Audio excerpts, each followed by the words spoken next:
Well, how y'all doing? Welcome to the Valleycast. My name is Elliott Morgan. It's a special solo episode. I was I'm a little nervous to do this again. You guys were really kind last time I did it, for the most part, and I appreciate that. But yeah, it's gonna be this. Joe Beretta is doing something where he's working, which is amazing. So good for him. Steve Zaragoza has been killing it, doing all sorts of podcasts, and that leaves me and you to talk. And so I went on my Instagram stories and I asked you guys to give me any questions or any prompts, anything that you would like to talk about. And you definitely have a whole bunch of things. So it's very funny.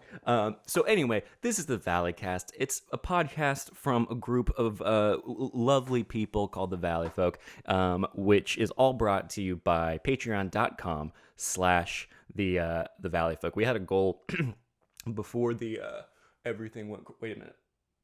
Wait a minute. I don't think that garage is completely open. Is that open? Hey, babe. It looks like the garage is open. Do you want to check that? It looks like the garage is open. You might want to check that. We have this problem, see, we have this problem with the garage. It it acts up, and then I know it was just loose, and now it's just wide open. So I'm hoping nothing got like stolen because I had a very big box arrive that is very surely no one could have taken it. What if this podcast just starts with me getting like legitimately robbed? Oh gosh. Okay, so she's shutting it. We good? You thumbs up? Oh, this is wonderful. This is a real life situation happen, and I couldn't just stop recording and go check it out. I was too nervous. Scary. You don't know what's gonna happen. Is it cool, babe? There's still a big box in there?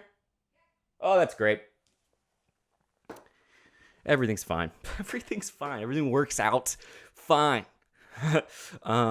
Yeah, I had a weekend, you guys. This is wonderful, wonderful time. But I had a real hard weekend where I basically made a conscious decision to just go a little crazy. I partied a little hard, I guess you could say.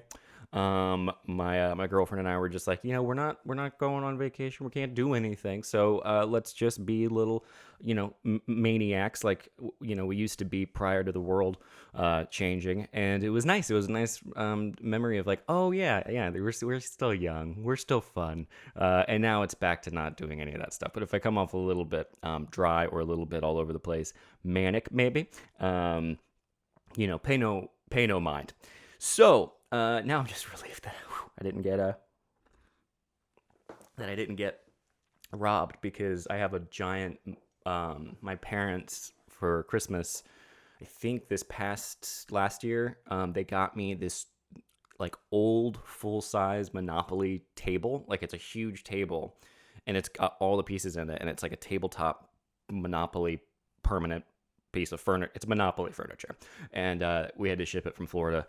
And I was so worried that somebody went into the garage and somehow was like, I gotta have this Monopoly table now. That's where I'm at. That's what my life is right now. I'm reading a book before we dive into the questions that you guys have been so lovely in giving me. I'm reading this book right now. It's called The Passion of the Western Mind. I want to recommend it to you guys. I did this last time. Talked a little bit about capitalism and desire, which I pretty much stopped reading immediately after after mentioning it. It's like, okay, I got it. I feel smart, so I did it. I got points. This is so interesting. Okay, listen to this. This book, I think, is one of those books that makes you a little smarter, because it helps you conceptualize how we got to where we are today. It's The Passion of the Western Mind, Understanding the Ideas That Have Shaped Our Worldview by Richard Tarnas.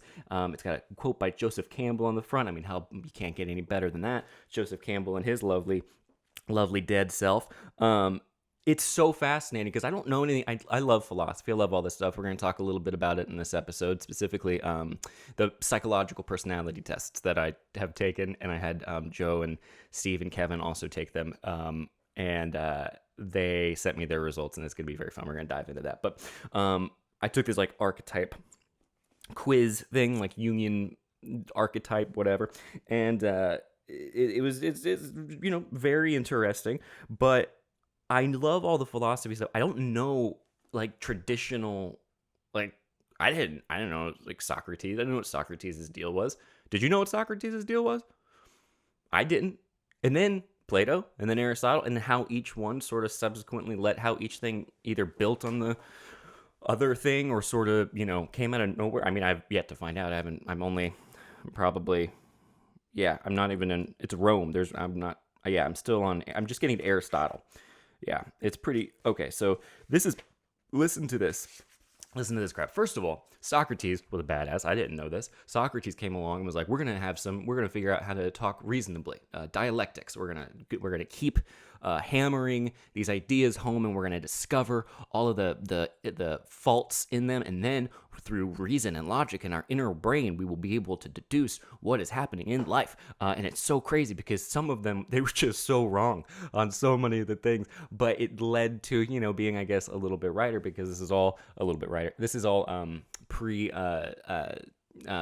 science. So it's like they thought that they were the center of the universe, and if you think that, it's interesting what they come up with. So I was reading this to my girlfriend yesterday, because I was like, I don't understand what any of this means. But basically, they were trying to figure out a way to explain the movement of the planets. They were trying to figure out a way to wrap their head around how the stars seemed constant and seemed always there. They, like, since the Babylonian era, people have noticed, I guess, that everything down here seems chaotic and ever-changing, and everything up there seems very cyclical and on a loop. The sun rises every day, seasons change. People are understanding that the heavens, they seem so distant, so permanent and static, I guess. And so they started tracking the movements, but they had all these weird planets that would go off in a different direction that didn't make sense, because for them, they were like, how is it doing this?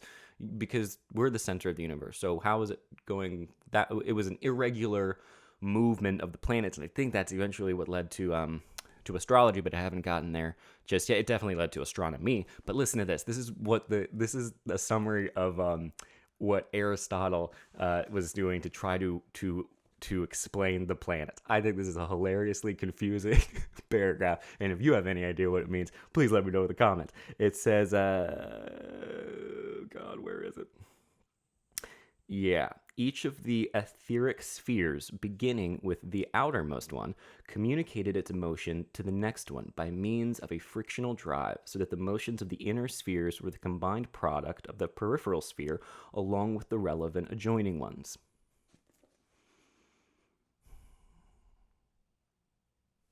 I don't know what that means. So I'm also learning in this book that, like, this is why people hate philosophy, because that's so thick. That's so much. And I need pictures. Well, guess what? I'm going to try to record or write down on this thing what he meant by that. Okay. Here's Earth, right? That's in the center. And then there's these etheric spheres elsewhere. And then some of the planets move in this little sphere, and then these, I'm assuming, move all, or go like that, I guess, around Earth. High. Does that make sense? No. Anyway, that was a waste of time. Let's dive into some questions. If you'd like to sign up at patreon.com/thevalleyfolk, please do so. I also had a goal before, like I was saying, Mandy, I'm all over the place. I had a goal before the world fell apart, that if we got 5,000 patrons, I would dye my hair some kind of like silver or blue or something like that. And we're a little farther away from that goal than we used to be, so I'm probably just going to do it anyway. And it's going to be a very tongue-in-cheek video and be like, I'm doing it, so now we have to have 5,000 patrons. Those are the rules, and it's going to be very funny, and I can't wait. Let's dive in, guys. K. Elliott says, my 4-year-old wants a lizard. Should we get her a hamster or a fish? Definitely a fish. Get definitely a fish, I think. Hamsters, that's a gross. I saw last hamster I saw was in Walmart, and it was running around like it was shopping for things, like it was on the floor. You've heard this tale. And I got so excited about it because it was so cute. It looked like what you would imagine a hamster. So you know what? I'll write it down. I'll show you right now what it look. No, I'm not gonna do that. It's terrible. I would say fish because when it dies, I don't know, it's 4-year-old like get the fish doesn't stink as much, and when it dies, you can just be like, it's an easier way to explain mortality, I would imagine. Because I had a guinea pig when I was youngin', and I still don't know how my dad euthanized Pepper. Talked about that in our Tinder video. Anyway, what did you guys do this weekend? So, Walt DMCM says, how to fix loneliness. Man, I hope you're doing okay, guys. That sucks. There's a lot of loneliness, I think, happening right now, and a lot of like permeate, like feel it, just I can't imagine, man. And you know what I feel extra bad? Who I feel extra bad for is the people who are lonely, even if they don't live alone.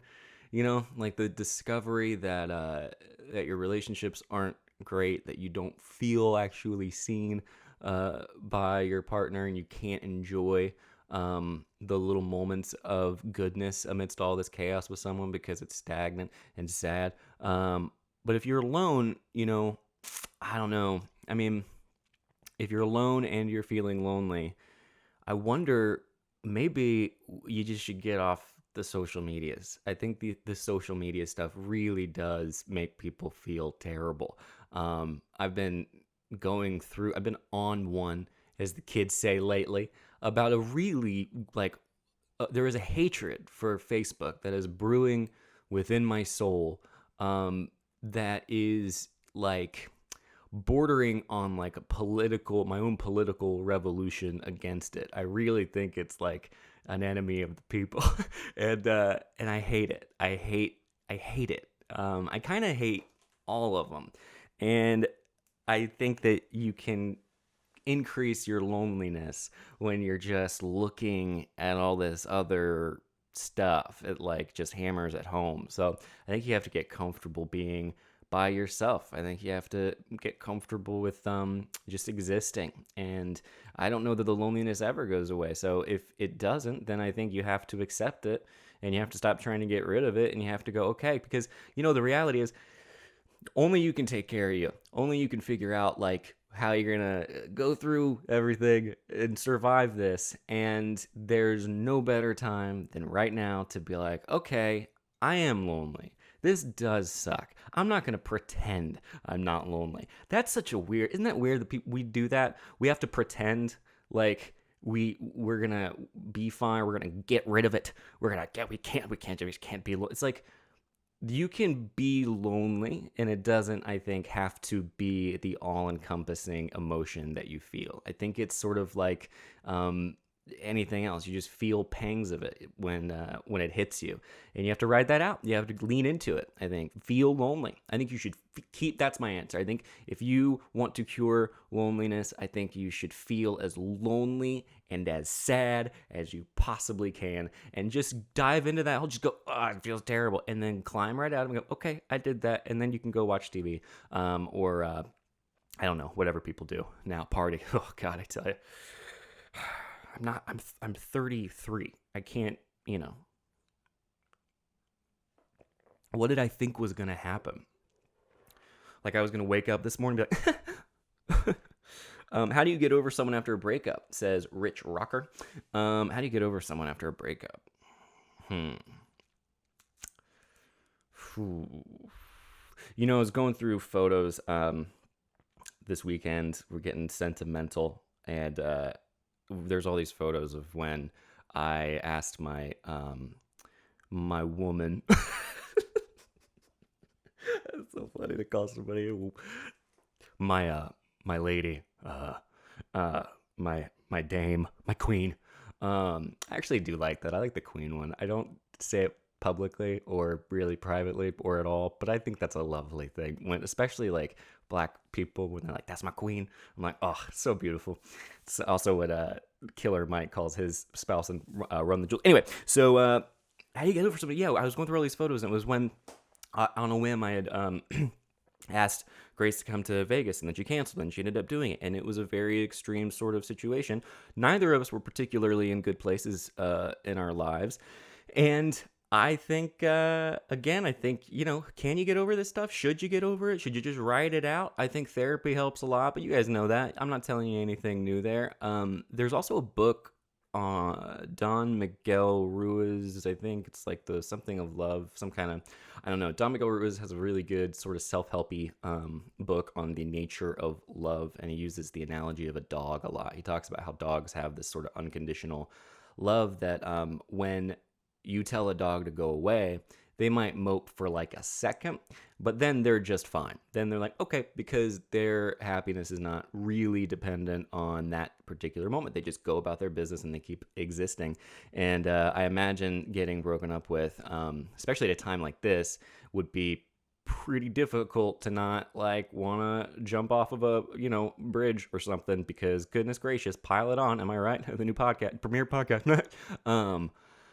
Yeah, I think you have to just be like, lean into it, man. I think that, I don't know if is that the whole more. I'm just gonna call this episode "Lean Into It," because you like, I'm leaning in right now to the fact that I know this is a flailing podcast right now a little bit, and I'm leaning into the fact that I don't feel wonderful, because if I can sense when I'm trying to compensate, which has happened multiple times in this recording already. But if you've been broken up with, and you just gotta let time heal you, I think. And then even when it does, it's still gonna sneak up on you. I think I heard it described once as a it's like a lot. I always imagine like one of those games that you play in like an arcade that like shocks your hands, and it's like, that's how I view heartbreak and regret also, where it's like, even if you're the breaker upper, it's still like, even when you've healed and there's enough time there, you can still come over and touch that charged thing, and it can still shock you and hurt you. And so you just get used to sort of letting it go, and then you get better and better at it. Wow. Was that advice or was that advice? I tell you what. Why are Clydesdales so big? Silly goose. Absolutely silly. Do you have a stand-up joke you cooked up before quarantine that you're holding on to? No, I did a stand-up show right before everything really shut down. Like, it was like the day before, and it was at the Comedy Store for it was a charity event, and it had been a while since I'd done it, and it went so well. It was wonderful. It was, the crowd was, it was beautiful, and it was I remember having a joke basically about the pandemic, and I remember it was something about boomers being so worried about things prior to it happening, and then being like, now the priorities have shifted. I don't remember exactly what it was. It wasn't that great, but it was definitely topical. Since then, though, man, I've been doing a lot of like different types of writing and I posted on the Patreon that I was going to do this essay, and I wrote it, and that brings us to the next point, which I'm going to talk about for a few minutes. Those personality quizzes, but very fun, by the way. I can put a link in the description if you want to take it. Just, you can enjoy it all you want. But I've been doing a lot of this like sort of blog essay writing, and then trying to come up with motivations to do sort of videos. But if I can be totally honest with you guys, the tank isn't even empty. I just don't know. It's been filled with SpaghettiOs. Like, it's got, I don't have I don't know anybody right now that is feeling particularly inspired or motivated to do anything. I have not seen Joe and Steve in the physical form since early April. That is not cool. That's the longest probably I've ever gone without seeing them since I've maybe known them. And I got the test back for coronavirus last week, and I came back negative. We're going to go take it again in about an hour, I guess. We're going to go through the Dodger Stadium thing again, and it's a really fascinating experience to do that, by the way. It's super creepy and kind of apocalyptic, but it's easy. Just takes a while. Someone says, "Do I have to wear a mask?" Winky face. That's very funny. Oh no. Is that still working? All right, we're still on. My computer fell asleep. So I've been doing a lot of writing like that, but in terms of like jokes and one-liners, no, not so much. And I've been getting into just trying to consume as much as possible. And so there's a balancing act of like consuming and then telling you guys what's up and how we're doing. And a lot of it is just going, okay, if I can consume a bunch of stuff and learn a bunch of stuff, it gets me more interested to talk about it, which is why also this book is really good. There's also another one that I got called The Symbolic Quest that I'm pretty stoked about. On analytic psychology. So that's when I was talking about leaning into things. It's like, no, I'm interested in different things than what everyone thinks I'm interested. Nope. This is truly, I guess, where I'm at. I've found my hobbies, and they are annoying to talk about. Anywho, do I have to wear a mask? You know why you need to wear a mask? So that my friends will shut up. That's all. I just wear it so that I don't have to hear everyone keep complaining. It's like the people who aren't going to wear a mask, in my humble opinion, I could be wrong. I don't think they're going to wear a mask if we go, you should wear a mask. I think the people at this point who are going to wear masks, they're going to wear masks. And the people who aren't, they're going to wear masks. So when I see this, there's a lot of just like, wear a mask. And people are getting so angry. And it's like, this is no. We haven't learned anything here. We know people are dumb. We know people are selfish. We know that they're hyper paranoid and that they somehow crave this like battle or this like civil war. Or this they're dying to be oppressed in some way, and they think that this is it. They think that they're being told by the government to wear a mask. When they said in the beginning not to wear a mask, and it's like, my God, you watch this stuff with this president, and it's like, I'm amazed at how, like, I really think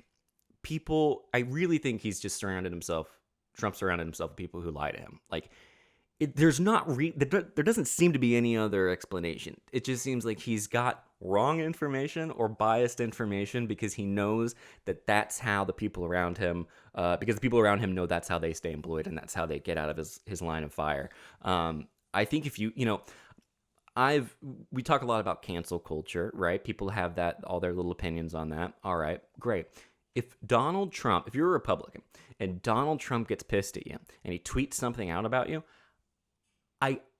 I can only assume that's a career destroyer. I can only assume your life is over after that. It has to be. You certainly can't sign on to Twitter after. I mean, those ravenous hating people will go after that Republican and potentially, I would imagine, not ruin their lives, but make it significantly worse. That's the era we live in. So if you're a Republican, it's got to be terrifying. You must have to just be like, I can't say anything. And just have to hold on. It feels like they're all just sort of holding on to the sides of the boat. Like, all right, we can just get through this. If we can get him out of the office, we can keep going and sort of dodge this bullet. And no one's standing up to him because how can you? He has the power. He's got 84 million people following him on Twitter. I've had enough hate online to understand, especially to put myself in the position of someone who's much, much older, who doesn't understand how the internet works. I can understand the fear that's associated with it. So I can only imagine those people in his direct inner circles are just feeding him all this wrong information. It's like that interview with Wallace on Fox News, which, by the way, how beautiful is that it was Fox News? I mean, come on. How much better does it get? What a beautiful little gift from the Lord. That's amazing. Fox News, that's the people. Those are the ones that just hook, line, just down he went with easily verifiable facts. So crazy. Not CNN, not MSNBC, none of that. Fox News. What a beautiful thing. How do I dry my mask after I sneeze in it? Dude, I don't have any clue on any of that because I can't access this personality test thing right now. I'll put it in the blog when I put this on the website, I guess. But I can't. I need to find their. I don't want to keep recording them or stop recording. Anyway, let's keep going through questions. That's a little bit more a little bit more fun. Uh, what's the best way to fans for What is the best way for fans to interact with you on a daily basis? Twitter, email, etc. Hello, Michael Bell said that. That's a great question. I think me, Joe, and Steve are pretty much as accessible. We'll read eventually. I don't respond a lot, but yeah, I mean, Twitter's fine, Instagram's fine. Instagram DMs are fine, but I don't check those regularly. But yeah, and then the Patreon, in which we have a Discord. I think if the Discord hasn't already been hooked up, there should be a Discord now. And then the Reddit, the subreddit, the Valley Folk subreddit is our haven of, I think, just golden people. Huge fan of everyone there because, you know, you get people occasionally who are like reading into things a little much. I saw one thing that was like, I did a Instagram post where I took a photo in front of the Scientology building, a big Scientology building in Hollywood, because I had taken my girlfriend to the urgent care, and I was not allowed to enter the urgent care because I was not ill. And so she went in by herself because in the middle of the night, she got up and she fell because she got up too quickly. I wish that story had some sort of party element to it or some sort of wild part, but she just had her blood pressure dropped and she fell in the bathroom and hurt her shoulder very badly, and she's doing much better now. But it was scary there for a second. Thought maybe she like really broken something. So we go to the urgent care. They kick me out. Walk down the street, doing my thing. I take this post and it says I put felt cult might delete later. You get it, because Scientology is an evil cult. And first of all, on the post, some people I guess didn't read it right. They thought I was like really being like, yeah, Scientology, which you always get some of that. But then someone on the subreddit thought it was like I was mocking someone, or that Steve and me were like making fun of a former SourceFed host. And I was like, nope, not at all. Just being a goofy boy, not trying to. No animosity. I'm pretty if you have animosity right now against anybody, what are you doing? Why are you angry? How do you have that much energy? Forgive, move on. Who cares? Also, I have nothing. There's nothing to forgive. I mean, everything's fine. It's just so fun. Yeah, there's the occasional just like really, really kind of jump into some conclusions.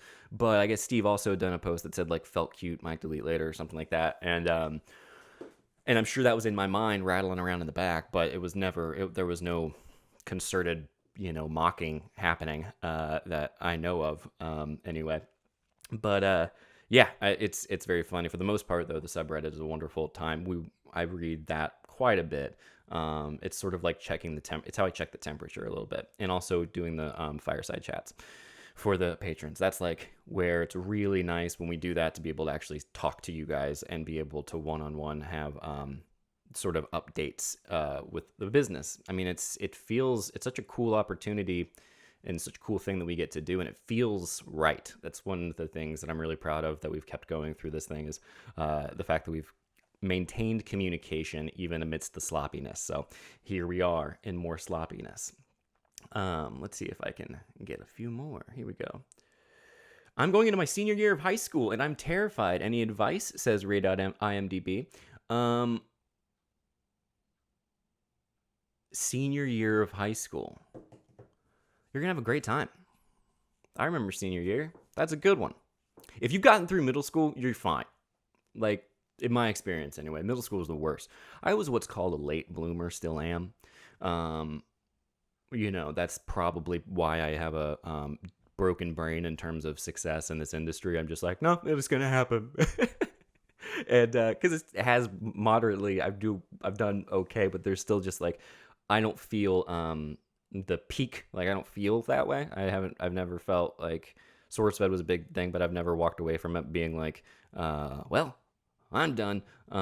It just hasn't, I've never quite felt like I was in my aligned groove necessarily as a creative / creator, but it just goes to show late bloomer. And I was that in high school as well. It took me a very long time to be able to grow any kind of hair that wasn't just on my head.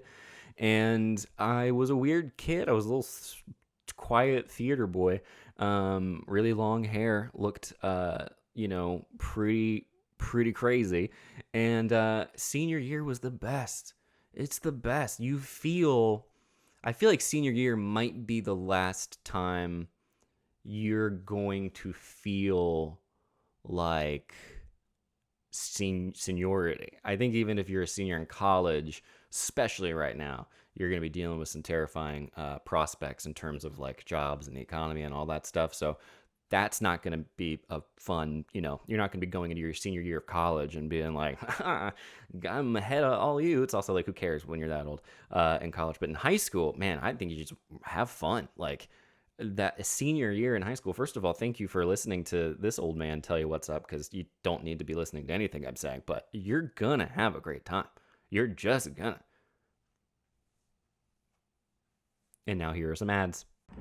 Hey guys, welcome to the ad portion of the podcast. I'm here with my good friend Malcolm Barrett to tell you about Stamps.com. For all of our sakes, we need to avoid crowds any way we can right now. But what if you need to go to the post office? Nothing you know about that. What if you need postage to send out letters and packages? Don't worry, Stamps.com is here to help, guys. With Stamps.com, you can print postage on demand and skip those lines and crowds at the post office. Plus, you can actually save money with discounts that you can't even get at the post office. Very exclusive, very cool, very hip. As if that wasn't enough, Stamps.com also offers UPS services with discounts and up to 62% no UPS residential surcharges. So that's exactly what I knew you were wondering about, and they actually are very great, and they are very convenient, and we have used them for the Valley folk, in which I'm in the office right now. Isn't that right, Malcolm? You like it? Anywho, like I said, with Stamps.com, you get great discounts too. 5 cents off of every first class stamp and up to 62% off shipping rates. Stamps.com is a no-brainer, especially now, saving you time and money and keeping you safe in these crazy times. Plus, it's just so easy, and it takes all the confusion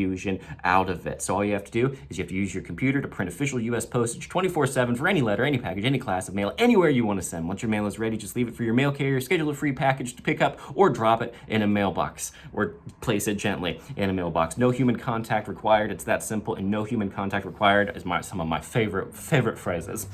Anyway, right now, listeners of the Valley Cast can get a special offer that includes a 4-week trial plus free postage and a digital scale without any long-term commitment. Just go to Stamps.com, click on the microphone at the top of the homepage, and type in ValleyCast. That's Stamps.com, enter ValleyCast. Stay safe, my friends, and don't forget to go to Stamps.com, click on the microphone at the top of the homepage, type in ValleyCast to claim your special offer today. But that's not all, guys, okay? Here's the deal. We also have this little thing called MeUndies. I'm wearing them right now. They're my favorite thing in the world. It's finally happened. I've replaced all of my underwear with them because I'm part of the club that I'm about to tell you about. It's the MeUndies membership. I can eradicate the terribleness of not having wonderful underwear forever. A MeUndies membership is a monthly subscription that sends new pairs right to your door so you can keep your undies drawer stocked, fresh, and fun. It is very fun too. I choose the nice blank. I like solid colors for the underwear. A lot of friends I have, they like the more loud, like, here's a crazy pattern. I don't like that. I like to feel like I'm very, like, everything down there is very, monochromatic, and they do it wonderfully. And my favorite color is the gray ones. It's just so simple, just so nice, just so comfortable. MeUndies offers matching pairs where you and your partner can wear undies the exact same prints. In other words, match your bottom half to your better half. Well, I love that. That's really sweet. MeUndies are available in a range of sizes from extra small to 4x to 4XL. MeUndies has a great offer for the listeners of the Valleycast. For any first-time purchasers, which if that's you, what are you waiting for? You can get 15% off and free shipping. This is a no-brainer, especially because they have a 100% satisfaction guarantee, which you're definitely not going to need because they're absolutely wonderful. To get your 15% off your first order, free shipping, and 100% satisfaction guarantee, go to MeUndies.com/Valley. That's MeUndies.com/Valley. MeUndies.com/Valley, okay? You can get underwear that's covered in pandas and sushi rolls. Or if you want to be like me and have a lot of fun, gray. So that's that on that. So it's funny, you bring it up. So I'm just clicking up right here. So thanks for listening. Anyway, guys, let me tell you a little bit about Candid. There hasn't been a whole lot to smile about these last few months, but things are getting better. I just love how they update these to make them current. It just is so fun. There hasn't been a lot. They're right. Candid is right. So I'm doing a lot of things to improve my life personally, getting a little healthier, making some moves, very fun, exercising a little bit. It's very nice just to keep my sanity. But you know what else would be good? Just to help out my smile. Do you have a megawatt smile to show off? You know? Well, my friends over at Candid can help. Candid clear aligners are comfortable, removal, and totally invisible, unlike wire braces. So you can transform your smile without anyone noticing. Plus, your treatment is prescribed and monitored remotely by a licensed orthodontist who's an expert in tooth movements. That's like a really cool dancer. Candid only works with what? Candid only works with orthodontists, never general dentists like other companies. Gross. General dentists? Get them away from me. Ugh. And with some other companies, you may never hear from a doctor as you go through treatment, and that's ridiculous. You should hear from your doctor, even if it's just to say hi, what's up? They get lonely too. It's tough for everybody right now. With Candid, your treatment includes remote monitoring by the same orthodontist who created your plan, so you never have to wonder how you're doing. You'll always know. I love that. The average Candid treatment is just 6 months. You'll start seeing results way before then, and costs on average 50% less than Invisalign. That's a pretty significant difference. Ready to take the first step toward getting your dream smile so you can't wait to show off? Well, you can get started today from the comfort of your own home with Candid's risk-free starter kit and $75 off. Go to candidco.com/valleycast and use code valleycast. That's candidco.com/valleycast, code valleycast for your risk-free starter kit and $75 off. candidco.com/valleycast, code valleycast. Thank you guys so much. Now back to the show and whatever I'm telling you about. And we're back. I'm gonna do the ads later, so that's just what that is. So it's crazy. Have you ever considered shoving marbles up your nasal cavity? No. How does it feel to be an uncle, as mentioned on the Fundamentalist? That's so sweet. Let me tell you guys something. Oh man, this is so sweet. I'm an uncle now, whatever. It's no big deal. I did absolutely nothing to make it happen. I'm going to get to hold my little nephew very soon, provided a bunch of tests come back negative that I'm about to take. I'm very excited. Guys, I've never been an uncle before, okay? First time uncle, long time father. This kid, it's like his name's Wyatt, he's this little bean, and he's got my DNA in him. Somehow, through the miracle of genetics, I assume, we are weirdly related. I love this thing. Like, I really do. I haven't even met it. I don't even that's crazy. I can't imagine what it would be like for it to be your own kid. I mean, that's gotta be terrifying. I'm the uncle, and I'm like, I will protect this thing. I'm going to turn it into a raging socialist, but I'm going to protect it. No, I'm not going to do that. It's going to be perfect. It's going to be a superhero. But yeah, he's so cute. He's so cute, and he came out like looking like a dang snack. You know what I'm saying? Like just a little guy, a little baby. And he came out and he's all upset. He's all whatever. And he was cute. There has yet to be a moment of this kid not looking freaking adorable. I'm so excited for my brother and his wife. They deserve it. It's wonderful. We got them. When does this go? They're probably not gonna listen to this, but we sent them some Amazon orders as like a gift. One of them I think is arriving today, but I've told them not to open it till I get there. But it's me and my brother like to quote the movie Dumb and Dumber a lot. We sort of do it a lot, as like a form of communication. And so we sent them some costumes, the orange and blue like Halloween costume suits that that Lloyd and Harry wear to the ball with the I think it comes maybe with the top hats, and then for Wyatt we got the little bib, I think, that says like mock bird, the scene from when they're all doing the car ride singing, the hitchhiking scene. But yeah, it's pretty stupid, and I'm pretty excited for them to open it, and I just get to meet this kid. I do wonder, it's like, what can you do, with a baby? You just hold it. That's it. Just hold it. Say hi to the guy. You know, I'm not like a big baby holder, but that's the one I'm gonna hold for a second. He just seems the videos that my brother has sent are like he just seems really sweet and laid back, and that makes sense because my brother and his wife are very laid back people. My brother actually is the designer of the Valley Folk logo, which you guys probably knew that already, but he made both versions, the light and the dark, and then Andy Mogren 3Dified it. And God, I love our logo. It's so fun. It's just wonderful. I love the 3D version. I love the night version. I love the day version. It's perfect. It's wonderful being an uncle. Thank you for asking. It's just wonderful. And yeah, we did do an episode of the Fundamentalists that you guys can check out. We're going to be doing a lot more of them coming up. It's time. We have to. There's a calling, a responsibility with the way the world is currently going. So go check that out, and you can see the video versions of it on the youtube.com/Valleycast, the Valleycast channel. Trash 18 says, do you plan to move out of California when you're older because of the traffic, etc.? I don't know. I have no idea. I would love to live somewhere else right now. I would love to live anywhere else. I would love to not be here.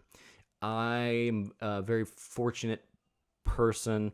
I do love Los Angeles very much. I say, I actually weirdly miss the traffic right now because people are driving insane. Like you can't go out, like, period. But if you do, they're maniacs because it's like they were given too much freedom. LA traffic, LA is designed so that like you should be in traffic all the time, and you can stay actually really safe that way because you don't get maniacs zippity doo-dahing around you. So, but I like it. I mean, I've looked. We've been looking. I've looked a little bit. There's been, you can dream. I hope everyone is doing that a little bit. I've read an article about how it's like a millennial pastime to sort of look at houses all over the country, like on Zillow, and just kind of house hunt, even though there's no intention of like getting any of them. But yeah, it makes sense. I think that's a nice way to like have a little bit of escapism because yeah, I was looking all over the place. The problem is like, I do love Los Angeles. I love it out here. I love it gets a bad rap. It gets, people hate it, but the people who tend to hate it tend to have either never lived here or have left. The people who are here like it for the most part. It's fun to complain about. There's a sense of connecting, sense of community in this, at least in terms of, complaining. People like complaining about it, but no, I like it. It's too expensive. It's way too expensive. I would like to maybe live like in San Diego. I'd like a little bit of New York, not Florida. I have absolutely no interest in living in Florida. That has changed forever. That is done. Those are done days.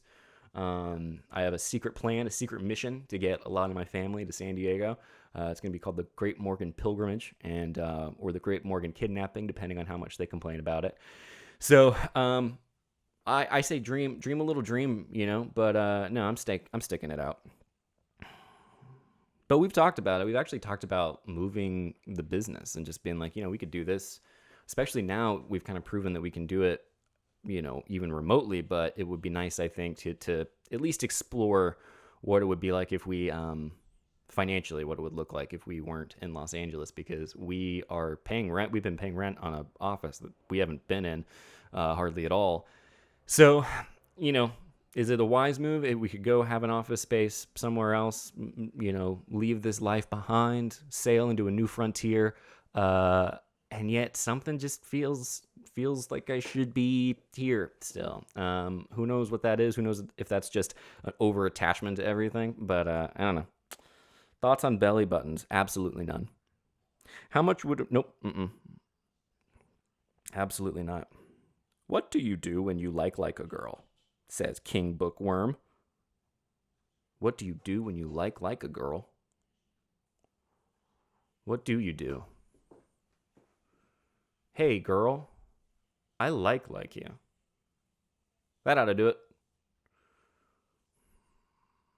Like a girl. It's so funny. I mean, you could invite him to Vegas. I wouldn't right now. Maybe don't take that play out of my playbook. Slide into their DMs, respond to their stories in a funny, jovial way. Don't be creepy. Having a crush is a very interesting thing because it's so opposite from like the Tinder stuff. Because I remember doing the Tinder stuff. You swipe around, it's trash. It's all trash. But you also don't. When you're crushless, that is a very, I think, very light, very freeing time. When you actually have a crush on someone, what a pain in the ass. Why do you gotta? It's such a I remember wishing so badly that I just wouldn't have crushes like on people and just be like, I don't want to be. I know it makes me nervous, and if I didn't have this crush, then I would be, then possibilities are endless. But when you have a crush, it's like your brain is just like that one. It's also like that whole thing of, you're projecting onto the person. You're probably idealizing them a little bit and making them into something in your head that you think is going to solve your problems, your loneliness maybe. But yeah, probably not. They're probably not going to. So you can humanize them in your mind a little bit, maybe. I mean, I'm not saying think badly about them, but try to remind yourself that they're just human beings, and so are you. But yeah, just tell them, man. Just tell them. See what happens. Otherwise, you just have to swallow that crush. You just have to be like, ugh. How do you even, ugh. Oh my goodness. What's your biggest craving you have been having since the quarantine? My biggest craving has been, for a while, it was to go see family in Florida. I did that, so I'm pretty satiated there. I've gotten really into sweets. I've gotten really into ice cream, and like a child, I've been eating like a child, and I've been exercising a lot, which is nice, but I've been eating like a child, and I need to not do that. I think I'm honestly going to get what's called cavities or something. It's very sad. Very just absolutely pathetic. You were goofy. Grace is into gritty. Discuss. I've not thought about that in correlation, I guess. Being goofy was such a joyous time of my young life. I miss it so much. I'm so glad I got the opportunity to do that. The stuff that you get to do when you're goofy, man, it's so fun. And there's nothing not cool about being goofy. I am so proud of it. I will always be proud of it. I'm always going to have fond memories of it. You bring so much joy to people. The smiles on these little kids' faces is wonderful. I was also Tigger, and I hated that one. And I wish I could have absolutely hurt more children than I did, because they would pull on my tail because, Tigger. And oh man, I tell you, you had bodyguards too. That's you get like these you guys probably remember what they're called. I'm blanking on what their title is, but they escort you, back and forth because you can't see anything. And these kids would pull my Tigger tail, man, and I would get so angry in that Tigger costume. And it also was like not even a cool costume. Like the Tigger costume was kind of lame. It just felt like something. It didn't feel Disney quality. Which, by the way, the suits now are crazy. They blink. Goofy blinks now. How? I want to know. Let me in there. You know what I mean? Also, it was pretty gross because you had to like wipe down the thing before and after. Like you had to wipe down spray it essentially at the end of your shift. Whoa, I'm having memories now of like being in that tunnel underground Disney World, and you'd have to like, end of the day, you go in there and you take everything off and you hang it back up, or you put it in the dirty bin, and then they go through a whole washing system and comes out the other end. But the heads don't go through a washing machine. The heads are gross and filled with just this chemically sanitized smell because it's been sprayed so many times with this like blue stuff to disinfect it. And I don't know if maybe that's what Gritty goes through. I have no idea. Gritty getting angry at kids and putting them in like the timeout boxes or whatever, the penalty boxes, and Gritty just seeking revenge on people, on fans, of bragging about himself and flying down. It's a pipe dream for anyone who has been a Goofy or a Tigger in the past. I think to be so mean and so reckless. It's such freedom. It's like when I was Captain Hook. I was Captain Hook as well. That was a wonderful one because as Captain Hook, I could be so mean to people, and it was a cool ass costume, like the coolest, such a cool costume. And you'd put the mask on, and oh no, there we go. Still recording, still good. You'd put the mask on, and it like form fitted to your head a little bit, so it felt better. It felt almost like a cowl, like if you were a Batman or what have you, sort of over your head. And then you had a hook. I mean, how cool is that? And then you had the only thing that sucked is you couldn't really hold things very well. So people would like try to get your signature, but you had a hook, like one of the so I had to like you had to take the autograph book and sort of like balance it on the hook. Or what I would do is I would spin the person around and I would use the top of their head to do it, and then I would make a little. I would slit their. That was a fun question. Liz Gibson says, "What would you tell 19-year-old Elliott?" 19 years old. What would I tell myself? Bitcoin. I think what I would tell myself is you've got to get a haircut. You have to get a haircut. And do not major in that. Do not major in zoology. You can't handle it. I went through, y'all, and looked at my grades from college recently. It's so bad. Like, I'm amazed I got my degree. It's so funny because I had like a terrible GPA, and it was all classes that were like physics, biochemistry, evolutionary development, and all this stuff that was like really cool if you think about it, except my brain didn't get it. Like, I didn't understand it. I went from an arts high school where I did theater, and I went directly into the only field that I've ever gotten bad grades on in high school. The only C I ever got in high school was chemistry. So why not get a major in all the sciences, including chemistry and organic chemistry? What was I thinking? That's insane. Even all the while knowing I wanted to do this type of shit and then acting and then all that kind of stuff. So it's like I should have changed, but everything else, you know what? The marriage, all that, wonderful. Just no notes there because you got to go through life. You got to make mistakes, and I'm not gonna go listen. If my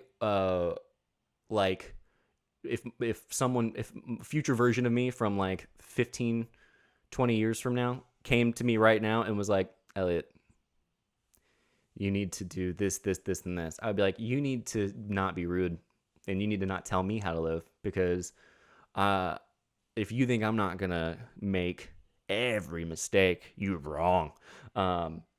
Yeah, I would try to just not say anything. I would try to not tell them anything, except follow your heart a little bit more and trust yourself. I think it's good to trust yourself. It's hard to trust yourself when you're 19. It's hard. I have no memory of being. I feel like I woke up when I was 27 for the first time. I was reborn, and I don't remember much prior to that because I know at 19 it was like you're just living for other people. I don't care who you are. If you're 19 and you really feel like you aren't living according to what you think other people think of you or other people want from you, good on you. That was not me. I felt like I needed to have it all figured out and appear that I had to have it all figured out. And I also think this is that this psychological test that I took, it's very interesting because I basically got there. It takes your archetypes, right? Jung talks about archetypes, which are sort of these like his ideas that there's a collective unconscious. We talk about in the fundamentals, it's a collective unconscious that we all sort of have together. That it's made up of archetypes that have been ingrained in us culturally across the world, the entire species. And there's all these different archetypes that sort of manifest through myths and stories and symbols. And I took the test, and myself, there's a self one and a persona one. So the persona one is sort of the one you put out into the world, the image that you are trying or do emit. All right. So mine was wise old man. All right. And then, but inside, the self one was innocent boy. So there's two very different archetypes there. Wise old man is sort of, I'm very wise, I understand this. But the real one is just this little innocent boy. And I was like, that makes total sense. Like, that is exactly actually weirdly accurate for my and there's all sorts of archetypes. There's the trickster, the sage, the lover, the I think conqueror or something, and there's the jester. I said that's the trickster. Magician. So Kevin got magician. Steve got inner child, I think, on the outside, and wise old man on the self one, which I think is great. So it's like we're very similar, but a little bit slightly different. He disagreed with it. He was like, I'm not a wise old man. I'm like, I think you kind of are. I think Steve has a wiser he has a I do think like an unconscious wisdom about him that he gives himself a hard time for, because I think he doesn't recognize it. But that's what I think. That's my 2 cents there. What's your favorite thing about myself? My favorite thing about myself, probably my huge no, it would be definitely not that. It would be I guess, what an uncomfortable question. The first thing I'm going to do is sit in the regret of reading that one out loud without checking it first. And just kind of cringe. Let's all cringe together. Favorite thing about, I don't know. You let me know. My favorite thing is probably, I know I want the best for everybody. And I also think I've been gifted with a life. I've worked on myself a lot, and as a result, I think I don't take much of. I think life is very valuable and wonderful, and all very beautiful. And so I like that about myself, because it allows me to go through life pretty lightly, I think. I say that, and then I read a negative comment and I freak out because I'm an innocent boy. Don't dislike me. Yeah, I mean, probably just the amount of work that I've done. Just the fact that I think it's paid off. Like, I went from being someone who I really didn't like who I was to someone who I just do. So it's nice. And I'm also not super like, I can tell you my least favorite thing about me, though, since we should balance it out. My least favorite thing is probably, I tend to think I know best all the time. So that and my okay, just moving on, guys. We're just moving. This has been really fun. Thank you guys for doing this. Thank you for listening. I hope it's been somewhat entertaining for you.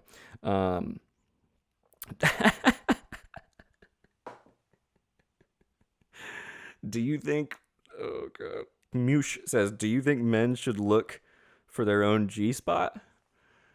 I mean, sure. We should all be little explorers. I mean, that's related to the previous question. You have to go through life. You have to recognize you only live once. You might as well try to find it. I'm going to keep that one from going any further out of my mouth with that answer, because I could say more. Oh, that's my least favorite thing about me, is that I overshare. Ugh. It's terrible.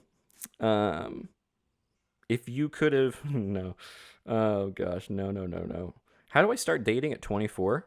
It's a perfect time. That's exactly when I started dating. Except definitely make sure you're, not married.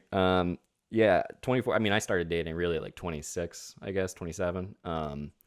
Yeah, so I had no idea. I mean, my first breakup was a divorce. So I started with that. It was pretty dramatic. move to be like, uh, I'm gonna break up. Oh, but I don't even learn how to break up. I just have to go through. I have to do it legal. I have to get paperwork involved. Was my first breakup. You have to have paperwork involved. That's not good. So after that, breaking up became pretty easy for me to do. I got better at it. It became like people stay in bad relationships a lot, but when start with a divorce as your first breakup, it can't be much worse than that after that. So, awful experience. So, divorce is just. I mean, divorce is. Thank God we have it, but yeah, start dating at 24. Doesn't matter, man. It's quarantine. You got a pandemic. You get on that phone, start talking to people, have a good time. And you know what? I say take all the sexy photos you want. I say put the angle on. I say Photoshop it. Who cares? It's all fake. It's all vapor. Have fun. Just, it's all silly. It's all silly. Favorite thing you saw on social media lately? IG, Facebook, Twitter, etc. Well, I'll end on this because I think it's a lovely question, and thank you so much for asking. Thank you guys for listening to this. Please join our Patreon at patreon.com/thevalleyfolk if you would like to. We're trying to boost those numbers so we can have extra job security as we head into the fall with whatever is going to happen. So super appreciate it if you would join over there and let me know what you thought of this. If you have any other questions or whatever, you can always reach out to the subreddit as well. Shout out to you guys. You're wonderful people. And be sure to check out The Fundamentalists as well as the Pilot On podcast that I do with my girlfriend, Grace Helbig, if you get extra bored. And it's all about TV shows that we watch. And then The Fundamentalists, the last one we just did is all on Jung and kind of archetypes and that kind of stuff, which I think is just very, very interesting. But I've been following a lot of elephant accounts. I told my girlfriend this weekend, I was like, all I want is to meet a baby elephant, and maybe hold a chimpanzee. I would love to hold a chimpanzee, but I gotta meet a baby elephant before I die. So I gotta meet a baby elephant, and I gotta find my G spot. That's terrible. Maybe at the same time. A lot of baby elephant stuff. I've been following, let's see, I think it's called Elephant, and then, elephantpage.tv, no, Elephantsgram, is that what it is? Yeah, Elephantsgram is good, yeah, I follow a lot of them. Oh, there's some that just, they're so cute. They are the cutest. Oh my God, and listen to me, listen to this. This is what I'm going to leave you on. I'm going to put it up to the camera. I didn't know. Okay, listen. This is, oh my God, this is a little treat for you here at the end if you're still listening. I didn't know that, like, elephants have, like, boobs, okay? I really, really didn't. I really, really had no idea. And the way I found out was I was scrolling through the gram, okay? And I saw, look at that. Do you understand what that is? It's an elephant, but it's got like, she's got like boobs, like. So I was like, what in the hell? I was like, what is happening here? This is crazy. And the caption just says, photographer Renita Elwald took his amazing picture of playing elephants, which also illustrates how this species' mammary glands are located pectorally between the forelegs. That's a very clinical caption for what is objectively a very, very, very, very, very funny photo. And let's see what the comments are. It only has 17 comments. Beautiful creatures. Come on. Are you guys took the bra off too, huh? See, that's nice. Ooh, first time seeing this. Thank you for sharing. Okay, that's nice. It's not just me. Because what an amazing image, someone says. I don't know, amazing. They're all amazing. They're amazing animals. Elephants are incredible. And I can't wait to meet a baby one day. Keep the big boobed ones away. I will not be doing anything other than laughing like a school child. It just looks, I mean, look at its face. It looks like it's kind of like cross-eyed a little bit. And then you got these giant, I mean, they look like you made up what it would look like if an elephant had boobs. They look like if you just picture in your mind, if an elephant just had big old boobs. There it is. There they are. Yeah, it's just It's kind of crazy, too. It's 17 comments and 27,000 views. So I don't even understand how that works. But anyway, guys, thank you so much for watching this, listening to this. Subscribe to the Valleycast channel at youtube.com/thevalleycast. And thank you to everyone who sent in photos over on my Instagram. And I look forward to talking to you guys more real soon. And I will end finally on, because we're just having fun. Now I'm just getting started. You know what? You thought that was a flailing. You're out of your mind. Oh, no, that's not it. Here we go. Okay. All terrestrial processes and change were therefore caused by the celestial movements, which were ultimately caused by the highest form and final cause, God. It was especially in regard to his theories concerning astronomy and the supreme form that Aristotle approached a Platonic sort of idealism, and in some respects more than Plato. By so strongly emphasizing, it's fun. It's a good one.